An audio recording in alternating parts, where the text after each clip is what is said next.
Imaginons un instant une machine parfaite. Un système qui est vraiment conçu pour la précision absolue. On lui donne une instruction et elle l'exécute avec une exactitude mathématique totale. C'est clair que vu comme ça, c'est super rassurant. Bah oui, tout est prévisible, tout est bien carré. Mais du coup, la vraie question, c'est de savoir ce qui se passe quand cette machine d'une logique implacable doit interagir avec la chose la plus imprévisible et la plus chaotique qui soit. Vous voulez dire l'être humain, en fait? Exactement, l'être humain. Et c'est exactement le point de départ de notre plongée d'aujourd'hui. On va décortiquer ensemble des notes qui viennent d'un cours d'introduction à la programmation en Python. Ouais, et c'est vraiment là que K.O. rencontre la géométrie, quoi. Et pour être tout à fait honnête, c'est généralement là que les choses se cassent la figure de la manière la plus spectaculaire. Parce qu'une machine, ça n'a pas d'intuition, ça ne sait pas du tout déduire l'intention derrière une erreur de frappe. Et je précise tout de suite pour ceux qui nous écoutent, l'idée n'est pas du tout de faire un tutoriel technique. C'est pas un cours de code. Non, pas du tout. L'objectif est beaucoup plus profond. On veut démystifier la logique interne de la machine, comprendre comment un ordinateur réfléchit et surtout comment il est censé anticiper nos propres erreurs. C'est une distinction qui est vraiment essentielle. La programmation, au fond, c'est pas juste aligner des lignes de texte sur un écran noir, c'est l'art de l'anticipation. C'est appliquer de la logique pure à des scénarios où tout peut déraper. Voilà, c'est exactement ça. Quand un développeur écrit du code, en fait, il passe la majeure partie de son temps à se dire comment l'utilisateur va réussir à casser le truc que je viens de construire. Ah, ça c'est fascinant. Et d'ailleurs, cette anticipation, elle commence parfois d'une manière qui semble totalement illogique. En lisant les sources, il y a un truc qui m'a frappé. Les programmeurs créent délibérément des variables qu'ils remplissent avec rien. Oui, le fameux rien. C'est fou. Ils initialisent une donnée avec du vide ou avec un zéro complètement arbitraire juste avant de lancer une opération. Pourquoi est-ce qu'une machine aurait besoin qu'on lui déclare formellement l'existence du néant pour fonctionner ? Alors pour comprendre ça, il faut vraiment se pencher sur la façon dont l'ordinateur lit les instructions. En fait, il le fait de manière strictement séquentielle, de haut en bas. Ligne 1, puis ligne 2, etc. C'est ça. Imaginons qu'à un moment donné, le programme arrive sur ce qu'on appelle une boucle while. Ça se traduit littéralement par tant que. D'accord ? C'est une instruction conditionnelle qui dit par exemple « Tant que le mot de passe fourni est faux, redemande le mot de passe ». Ah oui, c'est le mécanisme ultra classique qui nous bloque quand on se trompe sur l'écran de verrouillage d'un téléphone par exemple. Absolument. Sauf que si la machine arrive sur cette ligne d'instruction et qu'elle doit vérifier si la variable mot de passe est correcte, mais que cette variable n'a même pas encore été créée dans sa mémoire, c'est la panique. Elle cherche un truc qui n'existe pas. Exactement. Le programme s'arrête net. Il déclare une erreur fatale parce qu'on lui demande d'évaluer une chose qui n'a aucune existence. Et c'est pour pallier ce problème qu'il y a une distinction fondamentale en programmation entre l'affectation et la comparaison. Et là, la ponctuation joue un rôle clé, n'est-ce pas ? La différence entre un seul signe égal et un double signe égal. C'est tout à fait ça. Si j'ai bien compris, un seul signe égal, ça ne veut pas dire cette chose est égale à cette chose, comme en cours de maths. Ça sert à imposer une valeur. Genre, à partir de maintenant, cette variable prend cette valeur. Oui, c'est un ordre en fait. Alors que le double signe égal, lui, il pose une question. Il demande est-ce que cette entité est identique à cette valeur ? Donc, avant même que l'utilisateur ait pu taper son mot de passe, le programmeur utilise ce simple signe égal pour initialiser la variable mot de passe et lui assigner une chaîne de caractères vide. Voilà, concrètement, c'est juste deux guillemets sans aucun espace au milieu. En lisant ça, ça m'a fait penser à une analogie. C'est un peu comme un videur à l'entrée d'une discothèque très sélecte. Ah, j'aime bien cette image. Le videur, en fait, c'est notre boucle while. Son instruction stricte, c'est de laisser passer uniquement les gens qui ont le mot de passe Toto. D'accord. Si je me présente devant lui sans même avoir de ticket ou quoi que ce soit dans les mains, il ne peut pas traiter ma demande, il est confus, il me jette dehors, et la soirée est annulée pour tout le monde. C'est le crash du système. C'est une super métaphore. Du coup, ce que fait le programmeur, c'est qu'il me glisse un ticket entièrement blanc dans la main, juste avant que j'arrive devant le videur. Et c'est là que l'analogie est très juste. Le videur examine ce ticket blanc. Il le compare avec sa consigne via le fameux double signe égal et il constate immédiatement que le ticket blanc ne correspond pas au pass Toto. Et donc il refuse l'entrée. Voilà. Conséquence directe, il vous force à interagir. Il vous dit « c'est pas bon, donnez-moi le vrai mot de passe ». Et c'est comme ça qu'on déclenche la toute première vraie question adressée à l'utilisateur. Mais logiquement, il y a un truc qui m'échappe. Pourquoi s'empêter avec cette feinte du ticket blanc ? Pourquoi ne pas simplement poser la question à l'utilisateur avant qu'il n'arrive devant le videur ? C'est une excellente question. Le programme pourrait demander le mot de passe, vérifier s'il est correct et s'il est faux, entrer dans la boucle pour le redemander. Ça semblerait beaucoup plus direct, non? Sur le papier, oui, ça l'est. Et techniquement, un langage comme Python permettrait tout à fait de le faire. Mais en ingénierie logicielle, il y a un principe fondamental qui s'appelle le principe DIY. Don't repeat yourself. Ne vous répétez pas. Ah, la phobie de la répétition. C'est ça. Si on posait la question avant la boucle, on devrait écrire la ligne de code qui affiche la question et récupère la réponse une première fois. Ensuite, si la personne se trompe, il faudrait réécrire exactement la même ligne à l'intérieur de la boucle pour lui donner une seconde chance. Et la duplication, j'imagine que c'est le pire ennemi quand on doit maintenir un système. Si on doit changer la formulation de la question plus tard, on risque d'oublier de modifier l'une des deux lignes. Vous avez tout compris. La duplication engendre inévitablement des bugs. En initialisant la variable avec ce rien stratégique, on simule une erreur préalable. On fait croire au programme que l'utilisateur s'est déjà trompé. Ce qui force l'entrée immédiate dans la boucle while. Exactement. Et c'est uniquement à l'intérieur de cette boucle, de manière centralisée, qu'on gère la demande du mot de passe. Le code reste d'une pureté absolue, sans redondance. À l'inverse, si le développeur avait mis le bon mot de passe Toto dès le début, la boucle de sécurité aurait été ignorée. Ah oui, on donnerait le pass VIP avant même le contrôle de sécurité. Ça fonctionne bien pour du texte simple. Mais dans les notes du cours, on voit que la situation se corse sérieusement quand on demande autre chose que des mots de passe. Ah ça oui, dès qu'on touche au nombre, Par exemple, si on demande l'âge d'un utilisateur pour calculer son année de naissance, on se heurte à un concept beaucoup plus rigide, la typologie des données. la fameuse frontière entre les chaînes de caractères qui représentent du texte et les nombres entiers qui permettent de faire des mathématiques. L'ordinateur ne fait aucune supposition de base. Il faut lui dire explicitement à quel type de matière il a affaire. C'est ce qui ressort très clairement des sources. Quand un programme utilise la fonction input pour demander une saisie, la réponse est systématiquement catégorisée comme du texte, sans exception. Oui, toujours du texte. Donc si je tape le chiffre 30 à la question « Quel est votre âge ?», la machine ne voit pas la valeur mathématique 30. Elle voit juste le caractère typographique 3 suivi du caractère 0. C'est tout à fait ça. Et tant que le but du programme est simplement de réafficher cette information dans une phrase, genre « vous avez déclaré avoir 30 ans », le type de données n'a aucune importance. Le texte s'intègre au texte. D'accord. Mais si le cahier des charges demande de calculer l'âge que la personne aura l'année prochaine, on doit ordonner à la machine de faire âge plus 1. Et là, ça crée un conflit insurmontable. Pour vulgariser, essayer d'additionner la valeur mathématique 1 à un âge stocké sous forme de texte, c'est un peu comme essayer de faire cuire la photographie d'un gâteau dans un four en espérant obtenir un vrai dessert. Oh, j'adore cette image, c'est tellement ça. Les ingrédients n'appartiennent pas du tout à la même réalité physique. La machine a besoin de manipuler des quantités, pas des images de chiffres. C'est pour ça qu'intervient la fonction de conversion. On la note souvent int pour integer, entier en anglais. Sa mission, c'est de prendre cette chaîne de caractères 30 et de la transformer en un véritable nombre utilisable dans une équation. Mais c'est là que la question de l'anticipation refait surface.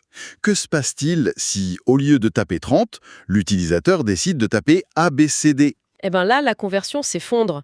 La machine tente de trouver une valeur mathématique dans les lettres ABCD, elle réalise que c'est impossible, et c'est le crash. Sauf si l'architecture défensive dont on parlait tout à l'heure était bien pensée. Exactement.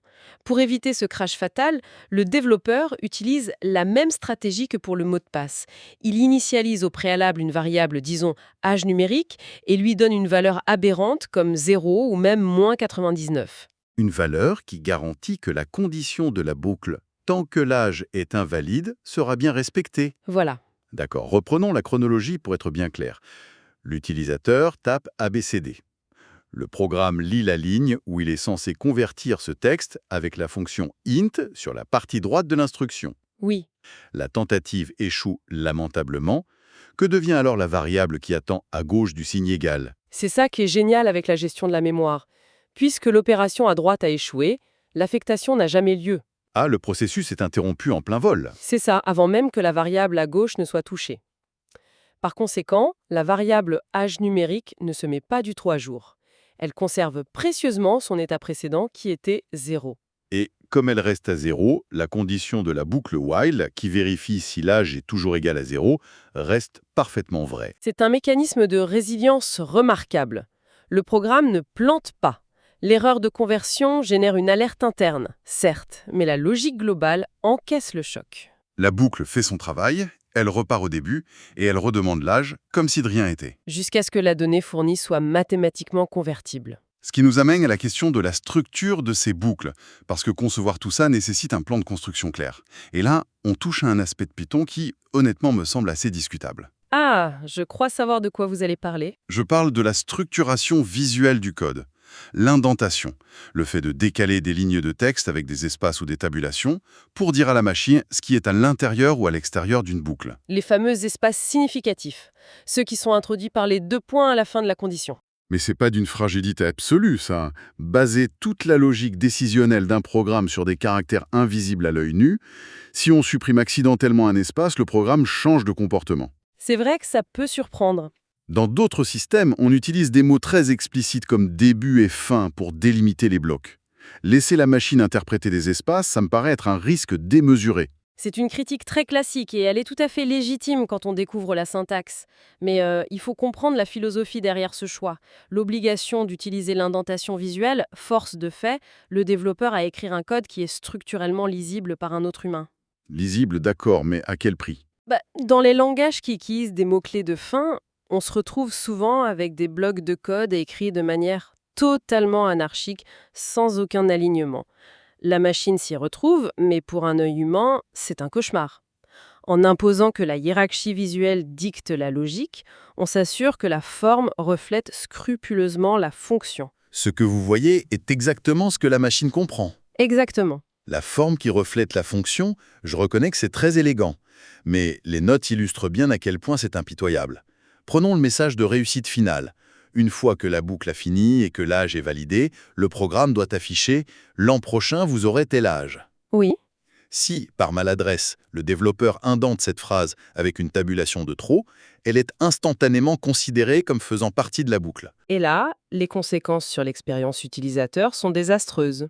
Si cette phrase est aspirée dans la boucle, l'utilisateur tape une aberration, disons ABCD, la conversion échoue, la variable reste à 0. Et donc, au lieu de simplement redemander l'âge, Le programme affiche triomphalement « Vous avez 0 ans, l'an prochain vous aurez 1 an », puis il boucle et redemande l'âge. c'est une forme de sarcasme automatisé en somme. C'est totalement involontaire, mais oui, c'est le résultat d'une logique implacable. Par contre, si on retire cet espace invisible, la phrase se retrouve alignée contre le bord gauche. Elle sort de l'emprise de la boucle. Et elle ne s'exécutera qu'une seule fois, tout à la fin. Voilà, quand la donnée sera enfin valide. D'ailleurs, les développeurs expérimentés privilégient cette méthode d'alignement plutôt que d'ajouter encore des instructions conditionnelles dans la boucle. Ce niveau d'optimisation m'amène au dernier concept majeur des notes, la simplification extrême du code. À la fin de la source, on découvre qu'il n'est même pas nécessaire de décomposer toutes ces étapes sur plusieurs lignes. Le fameux refactoring. C'est ça. Au lieu d'avoir une variable pour le texte, puis une autre pour le convertir, on compresse tout en une seule instruction. On demande l'âge, on le convertit et on l'affecte à la variable sur une seule ligne avec des parenthèses imbriquées. Ça fait beaucoup d'un coup. Comment le processeur arrive-t-il à ne pas s'étouffer face à une densité pareille? Eh bien, il y parvient grâce à un ordre d'évaluation régi par des règles de priorité très strictes.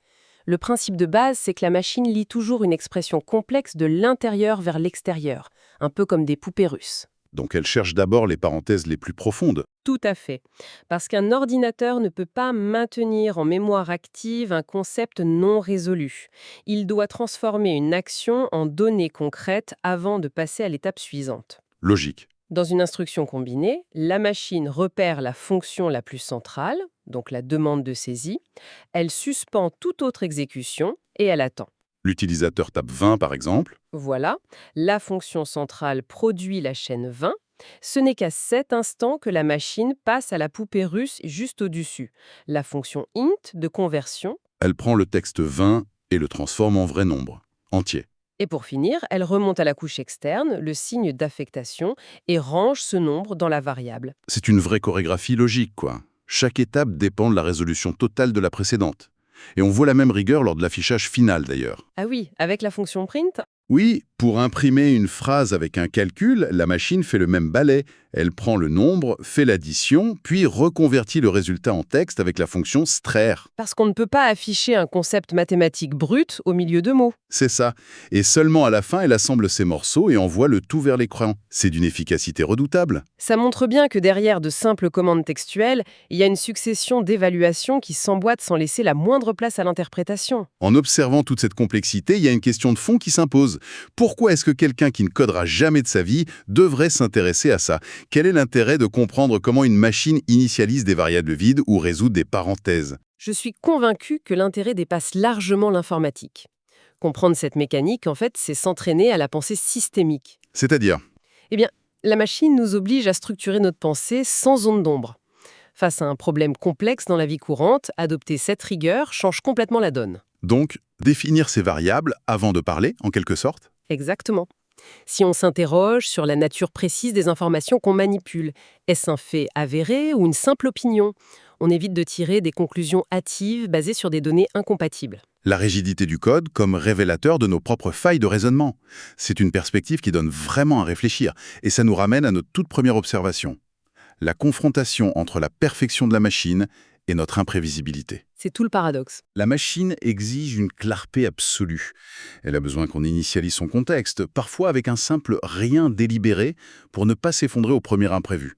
Et ça soulève une vraie interrogation philosophique sur nos interactions humaines. Ah, je vois où vous voulez en venir. Combien de nos conflits ou de nos incompréhensions les plus profondes découlent simplement du fait qu'on entame des conversations sans avoir pris la peine de définir nos variables avec notre interlocuteur, ou sans s'être assuré qu'on utilise le même type de langage? C'est une excellente question à se poser au quotidien. C'est une réflexion qui invite à garder l'esprit critique et à toujours chercher à comprendre la structure sous la surface. Et on va s'arrêter sur cette pensée. Merci de nous avoir suivis dans cette exploration et à très vite pour une prochaine plongée. Le paradoxe de notre époque, en fait, c'est qu'on passe nos journées à interagir avec des machines d'une complexité vertigineuse. Ouais, c'est clair. Et l'interface est tellement fluide qu'on en oublie presque leur véritable nature, quoi. Exactement. On touche un écran vert, il y a une image qui glisse, une vidéo se lance. Tout semble hyper intuitif, magique presque. Tout à fait. Sauf que dès qu'on essaye de passer de l'autre côté du miroir, la donne change complètement. Ah oui, quand on décide de ne plus seulement consommer, mais de créer, de se mettre à programmer. Voilà. Et là, la réalité nous frappe de plein fouet. C'est ça. On réalise d'un coup qu'on ne parle pas à une entité douée de bon sens, mais à une machine absolument littérale, impitoyable même. Et surtout, totalement dépourvue d'intuition. C'est un vrai choc culturel massif pour le cerveau humain. Tu m'étonnes. Notre communication au quotidien, elle est tissée d'ambiguïté, de sous-entendus. Oui, de raccourcis que notre esprit comble automatiquement. Je veux dire, si quelqu'un dit « je vais chercher l'eau », on déduit le verre, le robinet. L'action de boire, bien sûr. Exactement. Mais face à un ordinateur, cette imprécision, elle est fatale. Le langage naturel s'effondre complètement. Et c'est précisément ce qui rend notre analyse d'aujourd'hui si captivante. Pour notre auditoire, on va explorer un extrait de cours de programmation Python. Un cours qui est structuré un peu comme une bouée de secours, en fait. C'est le mot parfait. Une bouée de secours pour les esprits qui se noient dans cette transition vers le code. Ouais, parce que l'approche ici, elle ralentit volontairement le rythme pour vraiment décortiquer les fondations brutes. Mais du coup, notre mission aujourd'hui, elle va bien au-delà d'une simple leçon de syntaxe. Il s'agit de comprendre la logique implacable derrière tout ça. Absolument. De voir comment cette rigidité nous force à restructurer notre propre pensée. Et surtout, comment on construit un système censé être parfait tout en sachant qu'il va être manipulé par des humains, des êtres fondamentalement chaotiques. Grave. Et cette idée de bouée de secours, elle est vitale. Parce que la frustration du débutant, c'est pas un manque d'intelligence. Non, c'est juste une incompatibilité totale de traitement de l'information. Voilà. Le cerveau humain filtre les erreurs, l'ordinateur, lui, s'en nourrit pour s'arrêter net. Il bloque. Donc revenir au fondement absolu, genre comment nommer une donnée, comment anticiper une erreur, c'est la seule façon de maîtriser le truc. Le passage obligé de la frustration à la maîtrise de cette architecture invisible. Alors plongeons directement dans cette intolérance mécanique. Le premier truc qui ressort de ces notes, c'est l'absence totale de pardon. Ah zéro pardon pour l'approximation. Rien que la sensibilité à la casse. Si on écrit la fonction print, tu sais, le truc pour afficher du texte, avec un grand P majuscule au lieu d'un petit p minuscule, le programme s'effondre. direct. C'est ça, il déclare une erreur fatale, genre « print is not defined ». L'ordinateur lève virtuellement les bras au ciel et refuse d'avancer. Et en tant qu'humain, on a juste envie d'hurler, mais c'est la même lettre, tu sais très bien ce que je veux dire. Tellement. Mais pour la machine, techniquement, c'est pas la même lettre. Pas du tout, non. Ce qu'il faut capter, c'est qu'en coulisses, l'ordinateur ne lit pas des lettres, il lit des séquences binaires. Des 0 et des 1. Voilà. Le petit p minuscule et le grand P majuscule, ils ont des adresses et des valeurs numériques totalement différentes dans la mémoire. C'est pas juste un caprice du créateur du langage, du coup? Absolument pas. C'est une nécessité pour garantir ce qu'on appelle une exécution déterministe. C'est-à-dire? Eh bien, si la machine commençait à deviner que le grand P veut dire le petit p, elle pourrait aussi deviner qu'une variable salaire, c'est la même chose que salaire avec une majuscule. Et là, c'est la porte ouverte à des failles logiques catastrophiques. Exactement. C'est une protection pure et simple contre l'ambiguïté. D'accord. Mais quand le couperet tombe, quand l'erreur survient à l'écran, il y a un réflexe très moderne qui est mis en lumière dans nos sources. Ah, la fameuse tentation de Google. C'est ça. Mhm. On voit une syntaxe erreur, on la copie-colle direct dans un moteur de recherche. Les notes disent que c'est un piège absolu. C'est un désastre pédagogique, honnêtement. Pourquoi? C'est le premier réflexe de tout le monde, pourtant. Parce qu'une syntaxe erreur, en gros, ça veut juste dire que la grammaire globale n'est pas respectée. C'est super vague. Voilà. C'est comme si tu écrivais un roman et que ton correcteur te disait juste attention, il manque un verbe quelque part dans le livre. Ah ouais, bon courage pour le trouver. Exactement. Donc chercher ça sur Internet, ça va te renvoyer des millions de résultats qui n'ont rien à voir avec ton code à toi. Alors que le problème, c'est peut-être juste un symbole 2 points oublié à la fin d'une ligne précise. C'est souvent ça, ouais. Donc, la seule véritable boussole, c'est le terminal lui-même. Ce petit écran noir où l'ordinateur nous répond. Tout à fait. Les notes insistent lourdement là-dessus. Il faut lire le numéro de ligne fourni par le message d'erreur. Si la machine dit ligne 13, c'est qu'il y a un truc cassé à la ligne 13. Ou à la 12. Mais oui, le terminal donne des coordonnées géographiques, pas la solution toute cuite. C'est plus exigeant, c'est sûr. Ouais, mais c'est la seule méthode. Se forcer à regarder cette ligne, c'est développer son œil critique. C'est entrer dans la rationalité de la machine. Plutôt que de demander à Internet de faire le sale boulot. Exactement. Et une fois qu'on a accepté cette grammaire ultra stricte, il faut bien donner à l'ordinateur de la matière à traiter. Ce qui nous amène aux variables, et là c'est fascinant, parce qu'on réalise que le temps, pour un ordinateur, ne s'écoule que dans une seule direction. Du haut vers le bas. La lecture est strictement séquentielle. C'est ça. On ne peut pas lui demander d'afficher une information à la ligne 5 si on l'a créée qu'à la ligne 8. Il faut déclarer son existence d'abord. Bah oui, l'ordinateur n'a pas de don de voyance. Ça serait pratique pourtant. Grave. Mais physiquement, déclarer une variable, c'est allouer un espace précis dans la mémoire vive, la RAM. Donc si on appelle un nom qui n'est pas encore enregistré. La machine cherche dans le vide, elle panique et elle s'arrête. Logique. Et alors, les règles pour nommer ces espaces mémoire. C'est dingue à quel point l'espace vide, le caractère espace, terrifie le langage Python. Ah, le pire ennemi de Python. C'est impossible d'appeler une variable nom de la personne avec des vrais espaces entre les mots. Non, ça ne marche pas. Il faut tout attacher, souvent avec des tirets du bas, ce qu'on appelle le snake case. Genre nom tiré du bas, de tiré du bas, etc. Mais pourquoi un simple espace fait dérailler toute l'architecture pour lui? Parce que l'espace, dans presque tous les langages, c'est le délimiteur fondamental. C'est le signal qui dit « cette instruction est finie, on passe à la suivante ». Ah, donc quand j'écris nom de la personne, moi je vois un seul concept. Ouais, mais l'interpréteur, lui, il voit 4 mots, 4 ordres distincts balancés à la suite sans aucune cohérence syntaxique. Il doit se dire, mais pourquoi il me donne des mots au hasard? Exactement. Le tiret du bas, en fait, ça recrée l'illusion de l'espace pour notre œil humain, tout en gardant un seul bloc continu pour la machine. C'est un super compromis. Et pour manipuler ces blocs, l'approche pédagogique s'attarde sur un détail minuscule visuellement, les guillemets. Minuscule, mais aux conséquences énormes, ouais. La différence entre écrire la fonction print avec le mot nom entre guillemets et le mot nom sans guillemets. C'est le jour et la nuit. Ça m'évoque inévitablement l'image de la boîte de déménagement, tu sais. Ah, vas-y, explique. Mettre des guillemets, c'est comme lire l'étiquette collée sur le carton. L'ordinateur affiche bêtement les lettres N-O-M. Ouais. Mais retirer les guillemets, c'est donner l'ordre à la machine de ne pas s'arrêter à la surface, de vraiment ouvrir le carton et de nous montrer ce qu'il y a dedans. C'est une excellente métaphore. C'est exactement l'essence d'une chaîne de caractères face à une référence mémoire. Les guillemets disent « prends ça littéralement », c'est de l'encre sur du papier. Tout à fait. Et sans guillemets, le mot devient une clé qui pointe vers le fameux espace dans la RAM qu'on a créé tout à l'heure. Mais ce qui est fou avec Python, concernant ces fameuses boîtes, c'est sa philosophie du typage dynamique. Ah oui, la grande spécificité de Python. C'est bien le fait qu'une variable puisse changer de nature en cours de route. C'est ça, quoi. Exactement. Donc une boîte étiquetée age peut contenir du texte au début, disons la phrase 20 ans, et paf, à la ligne 50, on y range le nombre mathématique 20. C'est ça. Et dans des langages plus anciens, genre le C++ ou le Java, c'est une hérésie totale. Vraiment. Oh que oui, dans ces langages, une boîte est typée dès sa création.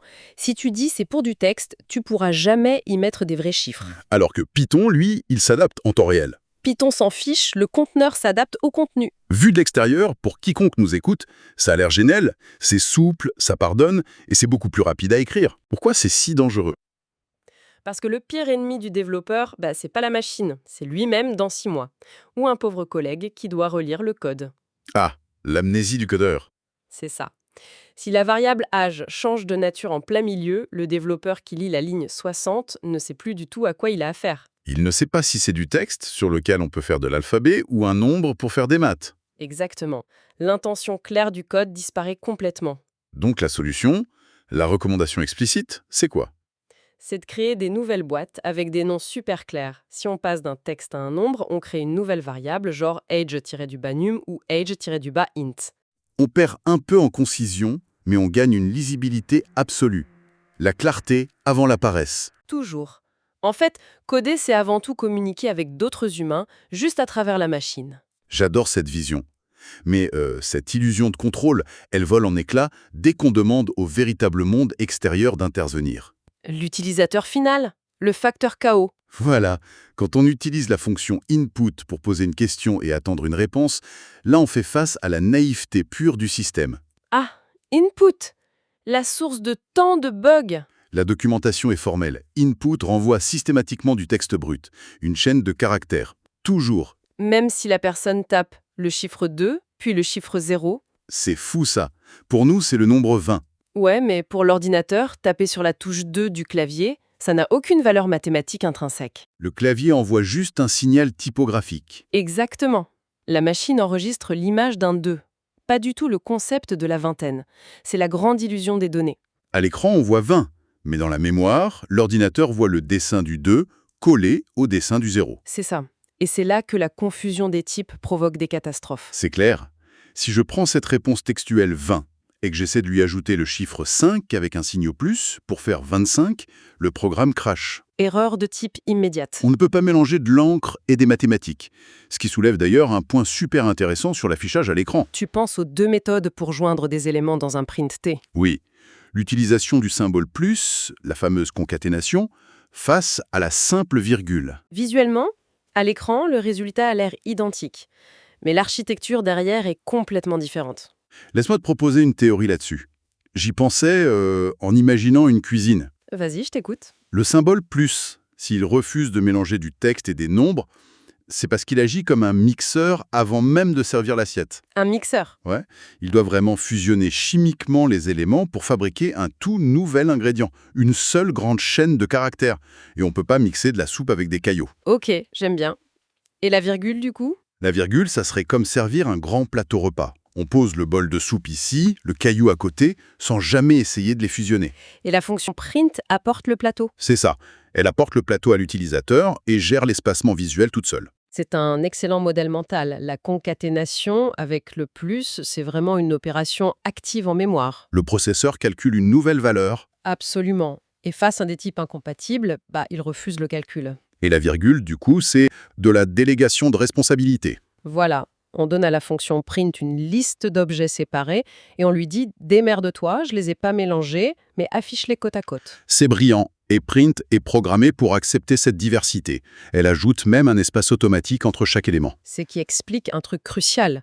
Pourquoi on ne peut pas utiliser la virgule à l'intérieur de la fonction input? Ah oui, Parce que input est conçu pour n'accepter qu'un seul paramètre. exactement. Elle ne prend qu'une seule consigne texte, contrairement à Print qui peut prendre un plateau gigantesque. Tout dépend de ce que la fonction est capable d'accepter sur son plateau. C'est l'architecture interne qui dicte les règles. Cette intransigeance sur les types, ça nous plonge vraiment dans le boss final de la programmation humaine. Le comportement humain. Le fameux chaos dont on parlait. Reprenons notre utilisateur. On lui demande son âge avec input. On obtient le texte 20. Jusque-là, tout va bien. Mais Pour lui dire quel âge il aura l'année prochaine, on doit forcer la conversion de ce texte en vrai nombre. On utilise la fonction int pour entier. C'est ça. Le processeur analyse la chaîne 20, reconnaît notre base décimale et recrée une vraie valeur mathématique. Une nouvelle boîte mémoire, oui. Mais Que se passe-t-il si l'humain, par inattention ou juste pour troller, tape les lettres A, B, C, D au lieu de son âge? là c'est le drame. Le programme essaye d'appliquer la fonction mathématique sur A, B, C, D. C'est absurde. C'est comme demander à la machine d'extraire la racine carrée d'un nuage. Ça n'existe pas. Et la réaction de l'ordinateur, c'est pas de hausser les épaules. Non, c'est l'autodestruction immédiate. Une violente value-erreur et le programme se ferme au visage de l'utilisateur. Mais il faut comprendre que cet arrêt brutal, c'est un mécanisme de survie. D'autopréservation, Ah bon? c'est pas juste un bug? Non. Imagine s'il continuait à faire des calculs avec des données corrompues. Il pourrait écraser d'autres zones de la mémoire ou détruire une base de données entière. Ah ouais, le crash est une sécurité en fait. Une sécurité de très bas niveau, oui. Sauf qu'on peut décemment pas livrer un logiciel qui s'autodétruit à la moindre faute de frappe. Évidemment. Et c'est là qu'entre en scène l'armure de la programmation défensive. Le fameux bloc try, except, else, La mécanique de l'anticipation. c'est le cœur de la résilience logicielle. Ça s'apparente vraiment à un contrat légal avec des clauses d'urgence, tu vois. Le bloc try, j'imagine que ça veut dire « essaye de faire ça, mais attention ». Exactement. Ça dit à la machine, tente d'exécuter cette conversion dangereuse, mais maintiens une vigilance maximale. Et si l'utilisateur a tapé A, B, C, D, l'erreur survient, mais le programme ne s'effondre plus. L'onde de choc est absorbée, Par l'instruction « except qui intercepte l'erreur précise et redirige le programme vers un plan de secours, genre afficher poliment « Veuillez entrer un nombre valide ». ». Voilà, on sauve les meubles. Et d'ailleurs, dans Python, l'activation de ce bouclier passe par une règle visuelle qui rend fou beaucoup de débutants. L'indentation. Ah, l'indentation. Pour dire au programme ce qui est à l'intérieur du bloc try, on n'utilise pas des accolades ou des parenthèses comme ailleurs. Non, on décale le texte vers la droite avec des espaces ou une tabulation. L'espace vide devient l'architecture même du code. C'est magnifique en fait. C'est un choix philosophique très fort des créateurs de Python. Ailleurs, tu peux écrire du code horriblement aligné, tant qu'il y a des accolades, la machine s'en fout. Mais Python t'oblige à être propre. Il force l'alignement visuel à correspondre à l'alignement logique. Si l'indentation est mauvaise, ça casse. Ça oblige le développeur à matérialiser visuellement la structure de sa pensée. Exactement. Le bloc else, par exemple, s'aligne pile au même niveau que le try et le except. Pour bien montrer que c'est la conclusion de la structure. Le chemin qui s'exécute que si tout s'est bien passé. C'est une discipline esthétique qui devient une discipline mentale. Du coup, je me fais l'avocat du diable. Poussons la logique à l'extrême. Vas-y, j'ai peur. Si cette syntaxe try except, c'est une armure si géniale pour empêcher les crashs, pourquoi on ne prendrait pas tout notre code, de la première à la dernière ligne, pour l'enfermer dans un gigantesque bloc try? Oh mon Dieu. Bah quoi? On intercepte absolument toutes les erreurs possibles, on affiche un petit message « Oups, une erreur est survenue », et voilà, un logiciel qui ne plante jamais. Le crime parfait, non? C'est le crime parfait contre toi-même, oui. Pourquoi? C'est super tentant pourtant. Au début, oui. Mais les bonnes pratiques démolissent complètement cette idée. Enrober tout son programme dans un try global, c'est comme Comme quoi? déconnecter le voyant moteur du tableau de bord de ta voiture et te dire que si tu vois pas la lumière rouge, c'est qu'il n'y a pas de panne. Ah ouais, on masque totalement nos propres failles de raisonnement. Mais totalement. Imagine que tu as oublié de transformer un nombre en texte avant de faire un plus. C'est une erreur de ta part, une type-erreur. Ok. Si cette erreur est avalée par ton immense filet de sécurité qui affiche juste « Oups », Ah, tu sauras jamais que tu as écrit une ligne absurde. je vais croire que c'est l'utilisateur qui a fait n'importe quoi. Alors que c'est ton architecture interne qui est pourrie. C'est terrifiant en fait. Le bloc try doit être une frappe chirurgicale. On le réserve exclusivement à ce qu'on ne peut pas contrôler, le monde extérieur. L'entrée d'un utilisateur, un fichier corrompu, une panne réseau. Cohérence. On trace donc une frontière infranchissable entre la responsabilité de l'environnement imprévisible et la responsabilité de notre propre logite. C'est brillant. C'est de l'ingénierie pure. Et un filigrane de tout ça, des types, des variables, des interceptions d'erreurs.